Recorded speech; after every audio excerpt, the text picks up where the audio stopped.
Aix-les-Bains, à Chambéry et bien plus encore, Radio Grand Lac vous accompagne sur le 92.1 FM. Cette émission vous est présentée par le groupe RDIMO Aix-les-Bains.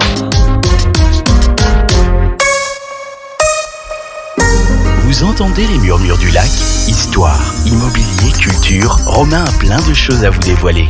Bonjour à tous, on se retrouve à nouveau en direct sur les ondes de Radio Grand Lac 92.1 FM dans cette nouvelle édition de notre émission que vous connaissez maintenant, intitulée bien sûr Les Murmures du Lac, présentée par donc moi-même les jeudis en direct à 17h au studio de Radio Grand Lac. Aujourd'hui, on a le sourire, retour du beau temps là depuis quelques jours sur le territoire. Je pense qu'on en avait tous bien besoin. Ça fait plaisir d'avoir un petit peu ce rayon de soleil. Un autre rayon de soleil dans le studio aujourd'hui, Laurent Cartier qui nous fait le plaisir de sa venue. Laurent Cartier qu'on va présenter d'ici quelques secondes, donc qui est un des associés du cabinet MG, cabinet de comptabilité qui se trouve à la Ravoire, donc proche Chambéry. Bonjour Laurent. Bonjour Romain.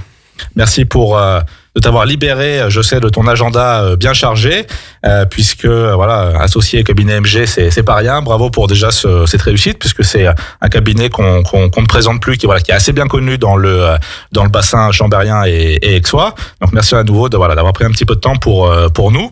Aujourd'hui, alors c'est une émission qu'on a voulu un petit peu grand public. On va essayer de rester assez compréhensible, j'ai envie de dire, au niveau des termes de comptabilité.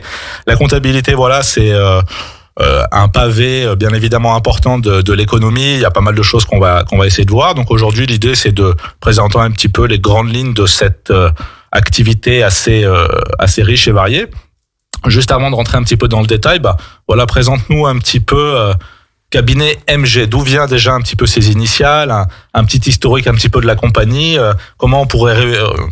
parce que je crois on n'est pas loin d'un siècle, si je dis pas de bêtises. Oui, tout à fait Romain. Le groupe a été créé le cabinet a été créé en 1961 et MG, ça signifie Magnien Gécor, et Magnien, en fait, c'était le fondateur, Pierre Magnien, c'était le fondateur du cabinet, à qui je fais une petite dédicace, puisque j'espère qu'il pourra nous écouter là. Donc il est plus en activité, Non, il est plus en activité, mais on est toujours en lien avec lui et c'est quelqu'un de très, très affectueux, donc on l'apprécie toujours dans le groupe. Top. Et toi, ton aventure chez MG commence en quelle année alors ? En août 2005. Donc voilà, moi j'ai... On est presque sur 20 ans. On est presque sur 20 ans d'ancienneté et de fidélité. Non, ça ne rajeunit pas, mais voilà, moi je suis rentré au cabinet simple collaborateur et j'ai gravi tous les échelons et donc les associés du groupe MG m'ont fait confiance pour m'associer avec eux et c'est une très très belle aventure. Et puis c'est aussi, on souligne encore une fois que dans l'entrepreneuriat général, les possibilités sont réelles. Encore un exemple de jolie réussite, comme tu viens de le souligner. On rentre par la petite porte et aujourd'hui on t'accueille par la grande. Donc ça fait toujours plaisir à souligner. C'est motivant, j'espère, pour les plus jeunes générations. Alors la comptabilité, j'ai envie de dire, bien sûr, on va te charrier aujourd'hui Laurent, parce que la comptabilité, on a 200 blagues, je pense, contre les comptables, mais non, on va rester sérieux. On fera des blagues un peu plus tard.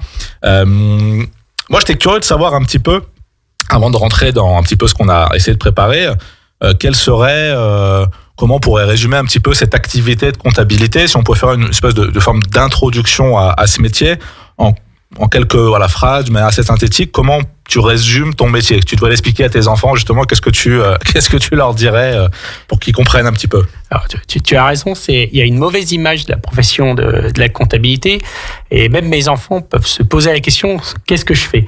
En réalité, la comptabilité, c'est un métier passionnant. L'expert comptable et donc le cabinet vont établir les comptes, si tu veux, de la société. Le but, c'est d'arrêter une image sur l'entreprise, sur la santé de l'entreprise, pouvoir connaître sa rentabilité. Donc, en réalité, l'expert comptable, il est là pour transmettre des informations stratégiques aux entrepreneurs. Mais ça ne s'arrête pas à ça. L'expert comptable, avant tout, c'est un consultant. C'est-à-dire qu'il est là pour apporter du conseil. Du coup, il s'entoure lui-même d'avocats, il s'entoure lui-même de notaires. On devient pluridisciplinaire et en réalité, on doit être le vrai partenaire de l'entreprise et on suit une entreprise de sa création, malheureusement, jusqu'à sa mort. Et de là, il y a tout le conseil fiscal, social. Donc, c'est un métier qui nécessite beaucoup de connaissances, beaucoup de pratiques. C'est un métier aussi d'équipe. on peut pas le faire tout seul. Et chez MG, ça, on l'a bien compris. Alors c'est marrant parce que forcément, ça me parle également en tant que chef d'entreprise, puisque j'avais une image simpliste, je pense, plus jeune de ce métier, en me disant ok, la comptabilité, c'est des chiffres, c'est combien j'ai gagné, alors que en fait, oui, c'est une partie infime de la vérité. Ce n'est pas que recettes et dépenses. Et effectivement, l'importance, je pense, d'avoir un partenaire de qualité, c'est cette capacité d'analyse, de dire au-delà de moi, souvent par exemple les questions que je me pose, c'est combien j'ai dépensé dans le marketing cette année, est-ce que ça a eu un impact sur mon chiffre, etc.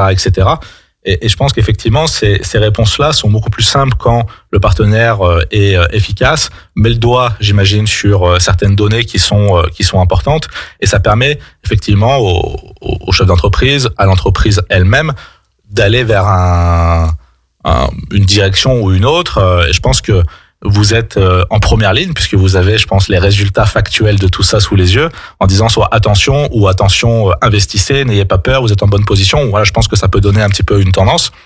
Sans faire un trop gros crochet par ça, j'imagine que l'épisode Covid il y a peu de temps, est-ce que ça a peut-être pas chamboulé le métier, mais ça a dû vous quand même avoir un impact, puisque c'était finalement une pause dans la vie de l'entreprise. Donc comment Oui, alors nous en cabinet, on a eu beaucoup de boulot pour les clients, parce qu'il y avait toutes les aides Covid et tout l'administratif derrière à suivre. Et nous, on a tout à fait accompagné nos clients là-dedans.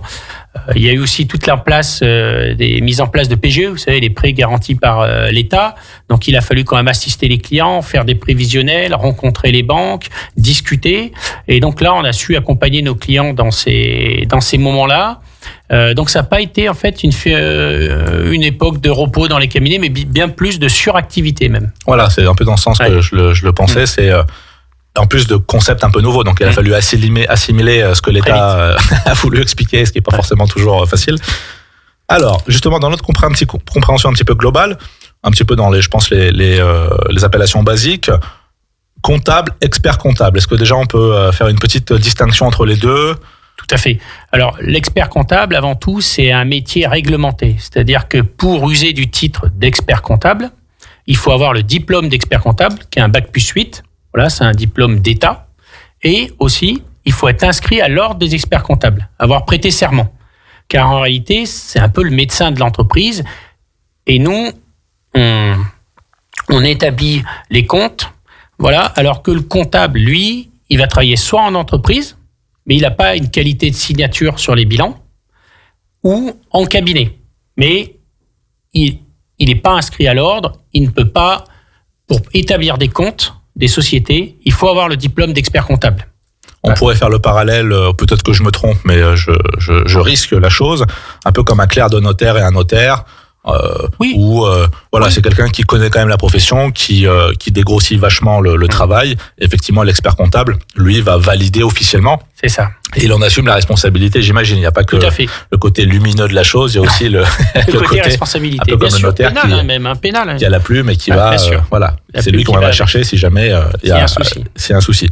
Alors c'est marrant, parce qu'on se posait la question en préparant l'émission, est-ce qu'on pouvait se rappeler les origines de la comptabilité? Donc on peaufinera un petit peu le sujet sur une prochaine émission, mais de ce qu'on a compris, c'est oui, la comptabilité, bien sûr, ça fait des millénaires que ça intéresse, je pense, toute personne qui a de toute façon un pécule à gérer. On a vu que les Romains étaient de toute façon sensibles à ce sujet. Plus récemment, ça fait pas si longtemps que ça que finalement que la profession est réglementée. Alors je sais pas si c'est le bon terme, mais disons est encadrée d'une manière très solennelle. Oui, disons qu'il y a l'ordre des experts comptables qui a été créé en 1945. Voilà, qui est l'élément fondateur du. C'est pourquoi c'est après la guerre, tout le monde s'est rétribué un petit peu les choses du voisin et on s'est dit tiens, à partir de là. Oui, puis je pense qu'il y avait une notion de vouloir réglementer le métier plus fortement. Voilà, donc c'était surtout cette nécessité-là. Je pense que ça coïncide aussi peut-être avec la montée des bancaires au niveau financier. Bien sûr. Et je pense que c'était aussi dans l'idée de se dire ah tiens, je vais attester que cette société fait tant de bénéfices, je peux lui prêter peut-être cet argent. Nous, l'expert comptable, il y a une vraie, la qualité de signature est importante puisqu'elle permet aux investisseurs, elle permet aux banques, mais aussi à toi, Romain, quand par exemple tu vas faire des travaux dans ta maison, tu peux peut-être avoir accès au compte, te dire la situation est bonne, je peux travailler avec cette entreprise. Donc cette information-là, finalement, elle peut toucher le grand public aussi, d'où la nécessité d'avoir une profession réglementée avec des normes pour permettre de donner une image sincère, fidèle du bilan de l'entreprise. Voilà, et qu'on soit en confiance ou vigilant en fonction de ces résultats. Alors, en restant un petit peu synthétique, il y a une dénomination qu'on rencontre de temps en temps, c'est le commissaire aux comptes. Alors là, c'est encore autre chose. Oui. Alors c'est pas le même métier. Moi je suis expert comptable, je suis pas commissaire aux comptes. Même si nous avons des passerelles avec le diplôme d'expert comptable, on peut avoir une aptitude à exercer les missions de commissariat aux comptes. Le commissaire aux comptes, alors la différence c'est que l'expert comptable, c'est une mission contractuelle, on peut s'en passer. Si tu veux, toi tes comptes, tu les fais tout seul, Romain. Vaut mieux pas, parce que moi, je vais oublier de payer tous mes fournisseurs. Je fais que du positif. Alors que le commissaire aux comptes, c'est une obligation légale. Si tu dépasses certains seuils, tu dois le nommer. On ne va pas rentrer dans des détails, mais voilà. Et le commissaire aux comptes, il est surtout là pour certifier les comptes. Alors, par exemple, l'expert comptable peut établir les comptes et le commissaire aux comptes va les certifier. Si je dis pas de bêtises, il y a un montant, il y a un palier de chiffre d'affaires où le commissaire aux comptes devient obligatoire. Oui, c'est exactement total bilan, chiffre d'affaires. Alors tout dépend la structure, SARL, SAS, voilà. C'est quand ça commence à devenir costaud entre guillemets. Oui, on va dire ça. C'est quoi, c'est 5 millions, non? Ou je sais plus exactement, mais voilà. Disons qu'il y a c'est pas 10 000 euros de chiffre d'affaires. Non. Voilà. Disons qu'il y a 3 critères essentiels pour nommer un commissaire aux comptes, mais suivant que c'est une SARL, une SCI, par exemple, peut avoir un commissaire aux comptes, un JE peut avoir un commissaire aux comptes. Donc tout dépend, les seuils dépendent un petit peu des formes juridiques.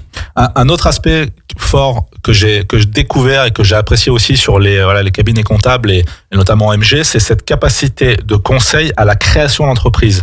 C'est-à-dire que le comptable n'est pas nécessairement que l'outil d'une comptabilité qu'on doit tenir et exécuter, mais également un conseil en prévision de la création de l'entreprise. Ça veut dire, si je traduis ça, si vous nous écoutez, vous dites tiens, j'ai envie de créer mon entreprise dans quelques semaines, dans quelques mois, le comptable peut être également une structure qui va vous conseiller sur est-ce que vous allez passer en SARL, est-ce que vous allez passer en SS, etc. Et c'est là où vous allez également, comme tu le disais tout à l'heure, assister finalement à la création, à la naissance de l'entreprise, et que votre rôle est de mettre le train tout de suite sur des bons rails, et pas de dire vous avez créé l'entreprise avec cet objectif-là, mais finalement ce que vous êtes en train de mettre en place au quotidien, c'est pas du tout ça va pas, etc.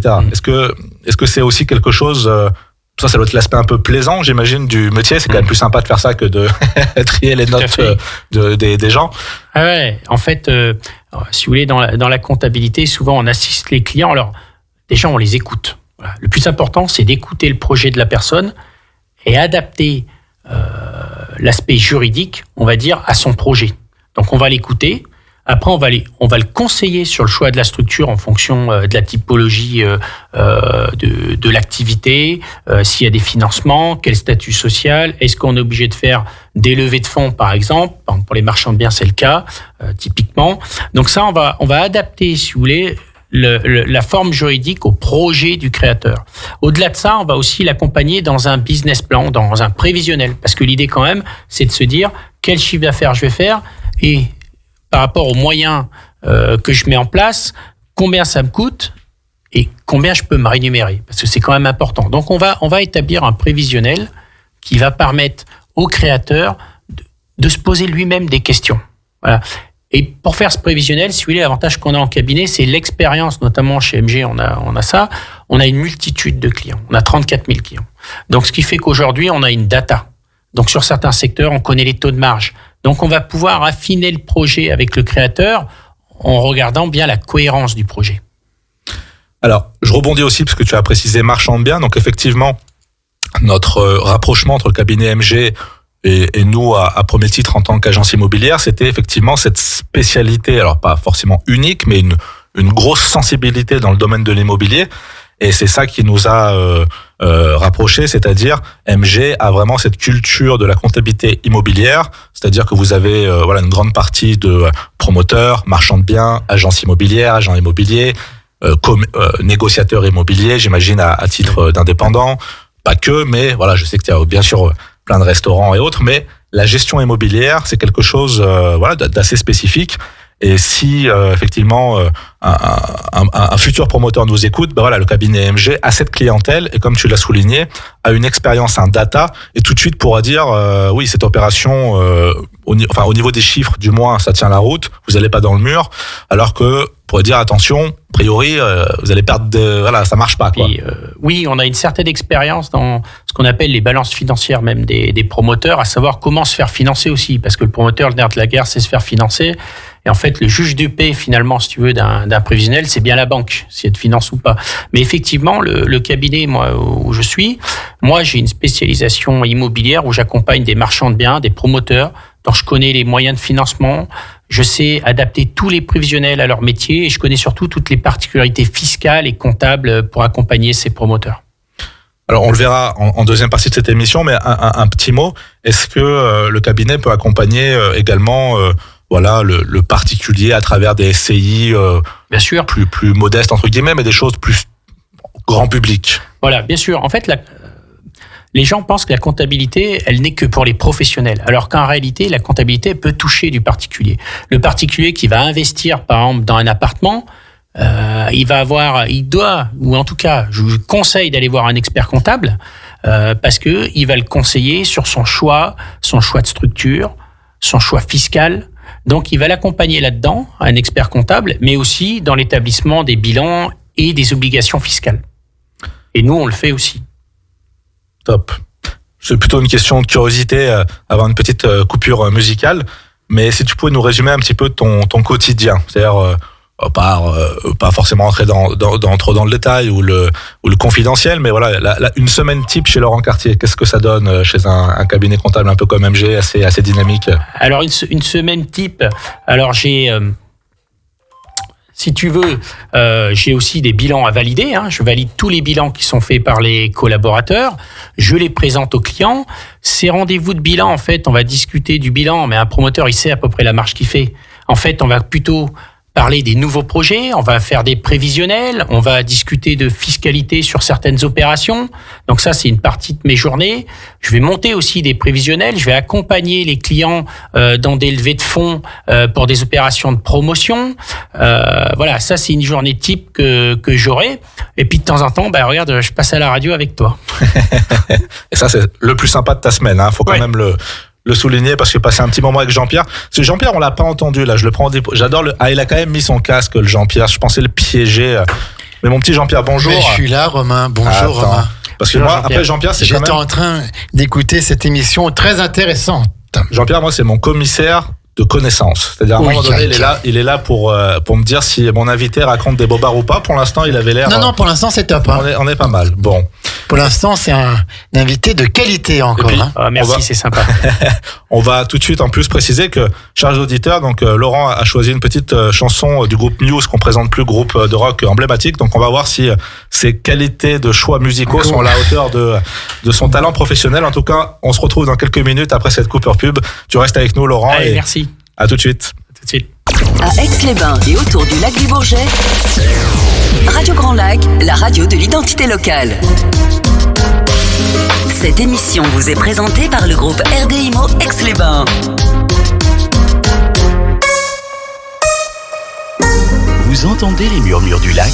Histoire, immobilier, culture, Romain a plein de choses à vous dévoiler. De retour en direct dans les studios de Radio Grand Lac pour cette deuxième partie de notre émission Les Murmures du Lac, toujours en compagnie de Laurent Cartier, donc membre associé bien sûr du cabinet MG qu'on ne présente plus du côté de l'Aravois et qui rayonne sur une bonne partie du département et de la région. Je pense qu'il y a des clients un petit peu à droite et à gauche. Bientôt, moi j'essaie de convaincre depuis tout à l'heure Jean-Pierre de passer la comptabilité chez de Radio Grand Lac chez Laurent, mais il est ravi de son comptable, donc on va la saluer si tu veux bien aussi. Il est enchanté de son comptable Caroline Faury, cabinet Eurex, bien sûr, mais Caroline, si jamais voilà, qui a une très bonne signature. Tous les cabinets comptables de notre territoire sont très bons. Top. Puis je pense que de toute façon chacun est content de pouvoir travailler aussi dans ce territoire sympathique. C'est sûr que on en profite pour saluer un petit peu tous nos confrères. Alors, on enchaîne un petit peu. On voulait vous présenter un petit peu les différents régimes fiscaux en matière de location immobilière. Alors, je vais essayer de faire une petite introduction. Vous avez un appartement ou une maison, un bien immobilier d'une nature, d'une manière générale. Vous voulez le louer. Forcément, nous, on est aussi un corps de métier qui sommes sollicités sur ces questions-là. Je vais acheter un appartement. Qu'est-ce que vous me conseillez comme régime fiscal? Est-ce que je vais le louer en nu? Est-ce que je vais le louer en meublé? Je me tâte à l'acheter en nom propre, en SCI. Donc, nous, des gens étant sollicités, j'imagine qu'un cabinet de comptabilité dont c'est une des spécialités est fortement sollicité sur ces questions-là. Donc, j'imagine que c'est un sujet que tu maîtrises par cœur et tu dois en rêver même plus maintenant de tous ces de toutes ces choses que tu dois bien maîtriser. Est-ce que déjà tu peux nous alors moi mon avis sur la question, c'est sûr qu'on entend souvent de pas mettre ses œufs dans le même panier, mais il n'y a pas forcément de recette magique que vous achetiez en SCI, en nom propre, etc. Je pense qu'il y a des questions de fond qui sont intéressantes, qui sont toujours des questions d'objectifs qui peuvent diriger déjà sur tel ou tel mode d'acquisition. Il y a la notion de transmission également qui peut varier entre du nom propre et une société. J'imagine ta réponse, je vais te la piquer avant que tu la dises. Ce que tu disais tout à l'heure, tu vas écouter. Je pense que la première des choses que tu feras avec un client qui te consulte, c'est déjà d'écouter un petit peu son histoire et de voir pourquoi il voudrait se diriger vers tel ou tel mode d'acquisition et tel ou tel mode de gestion. Tout à fait. On écoute avant le projet du client parce que l'idée de ce montant en société, ça peut être aussi pour faciliter la transmission aux enfants, par exemple. Alors que la personne, si elle est seule, limite la SCI, c'est pas le statut adéquat. Donc on va surtout écouter la personne et aussi on va regarder aussi la nature du bien, parce que par exemple, de petits appartements, c'est propice à la location meublée. Un T6 en plein Chambéry, ça peut être un peu plus compliqué à part faire de la colocation. Voilà. Donc on va quand même étudier le projet dans son ensemble et la personne en gros, elle a le choix donc soit de louer en meublé, qui présente quand même un avantage fiscal puisqu'on peut amortir le bien, c'est-à-dire on va créer une charge qui permet donc d'avoir un résultat, en tout cas imposable, faible, voire à néant, en fonction bien sûr des loyers et de l'amortissement, ou de louer en mur nu. Alors là, ce monsieur, il va se retrouver en revenu foncier, et dans ce cas-là, les charges déductibles de ce revenu foncier, elles sont quand même plus limitées. À part s'il a beaucoup de charges d'entretien. Donc, il va se retrouver quand même avec un revenu fiscal. Alors, si en plus, il a un emprunt, ce monsieur, il va se retrouver avec un revenu fiscal, mais pas un revenu disponible. C'est-à-dire, tu payes de l'impôt sur des sommes que tu n'as pas encore perçues. Voilà. Donc, là, ça, c'est le premier sujet. Donc, tout dépend de la capacité de ce monsieur à faire l'effort d'épargne ou pas. Sachant que si tu loues en mur nu ou en location meublée, non professionnelle, tu restes sur de la plus-value de particulier avec toutes les exonérations qu'il peut avoir au bout de 22 ans d'impôt sur le revenu, 30 ans de CGCRDS. Voilà. Donc ça, c'est le premier thème. Après, s'il y a plusieurs associés, s'il y a une volonté aussi de transmettre, on peut aller vers des SCI ou des SRL de famille. SRL de famille si on fait du meublé, ou des SCI si on fait en mur nu. Alors là, la SCI, il y a deux choix. Soit tu restes en revenu foncier, mais dans ce cas-là, il faut que tu aies la capacité à payer ton impôt, finalement. Si tu as la capacité, tu peux t'interroger à te dire, je reste en revenu foncier, ou tu te mets en SCI à l'IS.